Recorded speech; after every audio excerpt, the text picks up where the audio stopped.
Seorang insinyur dan arsitek asal Mesir yang lebih suka berada jauh dari pusat perhatian publik. Tidak diketahui banyak orang.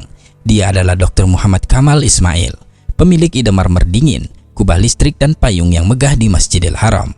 Beliau orang termuda dalam sejarah Mesir yang memperoleh ijazah sekolah menengah atas, orang termuda yang terdaftar di sekolah teknik kerajaan pertama, orang termuda yang lulus dan dikirim ke Eropa untuk mendapatkan 3 gelar doktor di bidang arsitektur Islam.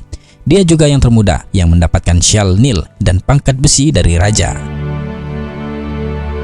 Dr. Muhammad Kamal menikah pada usia 44 tahun. Istrinya melahirkan seorang anak laki-laki lalu meninggal dunia. Setelah itu beliau tetap menyendiri dan mencurahkan seluruh waktunya untuk beribadah kepada Allah hingga wafat.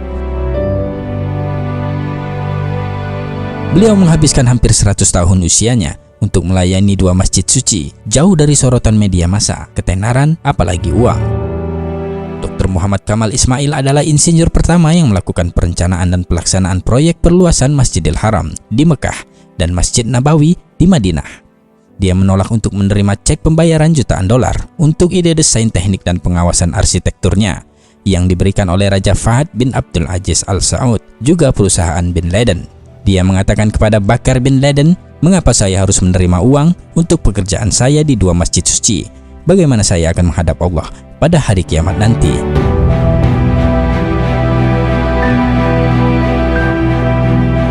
Dokter jenius ini memiliki kisah ajaib atas kuasa Allah yang menakjubkan dan luar biasa sehubungan dengan batu marmer yang dipakai untuk lantai Masjidil Haram, juga Masjid Nabawi. Dr. Kamal ingin menutupi lantai Masjidil Haram dengan marmer khusus yang bisa menyerap panas untuk jamaah yang melakukan tawaf. Marmer ini hanya tersedia di sebuah gunung kecil di Yunani. Beliau lalu pergi ke Yunani dan menandatangani kontrak untuk membeli marmer dari hampir setengah gunung tersebut, jumlah yang cukup untuk lantai Masjidil Haram. Beliau menandatangani perjanjian tersebut dan kembali ke Mekah. Setelah 15 tahun selesai pembangunan di Masjidil Haram, pemerintah Saudi memintanya untuk menempatkan jenis marmer yang sama di Masjid Nabawi di Madinah.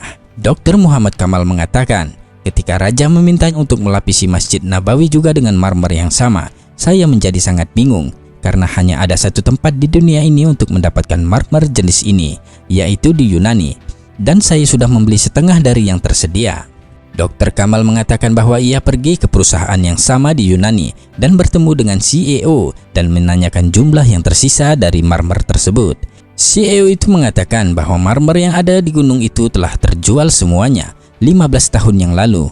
Dr. Kamal menjadi sangat sedih. Ia melangkah keluar dan ketika hendak meninggalkan kantor mereka, ia bertemu dengan sekretaris kantor. Dr. Kamal memintanya untuk memberitahu keberadaan orang yang membeli sisa jumlah marmer tersebut. Sekretaris itu menjawab bahwa akan sulit untuk mengetahui dari catatan yang sudah sangat lama. Atas permintaan Dr. Kamal, ia berjanji akan mencari berkasnya. Dr. Kamal kemudian memberikan alamat dan nomor hotelnya dan berjanji akan mengunjunginya kembali keesokan harinya. Dr. Kamal mengatakan bahwa ketika meninggalkan kantor dia berpikir, "Mengapa saya ingin tahu siapa yang membelinya? Dalam hati saya berkata pada diri saya sendiri, Allah akan membuat sesuatu yang luar biasa terjadi," ujarnya.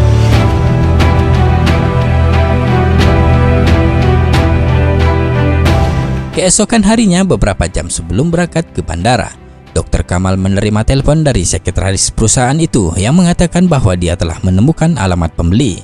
Dr. Kamal pergi ke kantor mereka dengan langkah lambat sambil berpikir, apa yang akan saya lakukan dengan alamat pembeli tersebut? Karena sudah bertahun-tahun berlalu. Dr. Kamal sampai di kantor dan sekretaris memberi alamat perusahaan yang membeli sisa marmer tersebut.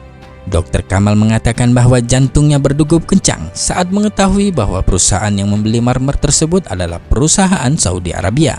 Dr. Kamal pun terbang kembali ke Arab Saudi pada hari yang sama, dan setibanya di sana, ia langsung menuju ke kantor perusahaan yang membeli marmer tersebut dan bertemu dengan direktur admin dan menanyakan apa yang telah dilakukannya dengan marmer yang dibelinya beberapa tahun yang lalu dari Yunani. Direktur admin berkata, "Saya tidak ingat." Dia lalu menghubungi bagian gudang dan bertanya tentang marmer putih dari Yunani, dan mereka mengatakan kepada Dr. Kamal bahwa semua jumlah marmer yang dibeli 15 tahun yang lalu masih ada dan tidak pernah digunakan.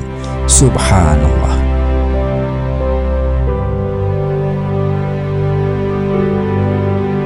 Dr. Kamal mulai menangis seperti bayi, dan selanjutnya dia menceritakan kisah lengkapnya kepada pemilik perusahaan. Dr. Kamal memberikan cek kosong kepada pemilik perusahaan dan memintanya untuk menuliskan jumlah yang diinginkan. Ketika pemilik perusahaan mengetahui bahwa marmer tersebut adalah untuk Masjid Nabawi, ia berkata, Allah membuat saya membeli marmer ini dan melupakannya karena marmer ini dimaksudkan untuk digunakan di Masjid Rasulullah. Allahu Akbar.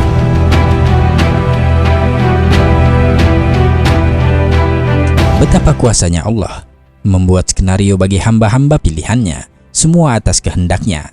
Dr. Muhammad Kamal Ismail meninggal pada 2 Agustus 2008. Semoga Allah menempatkan beliau di tingkat tertinggi di surga Firdausnya kelak. Amin ya rabbal alamin. Wallahu a'lam bissawab.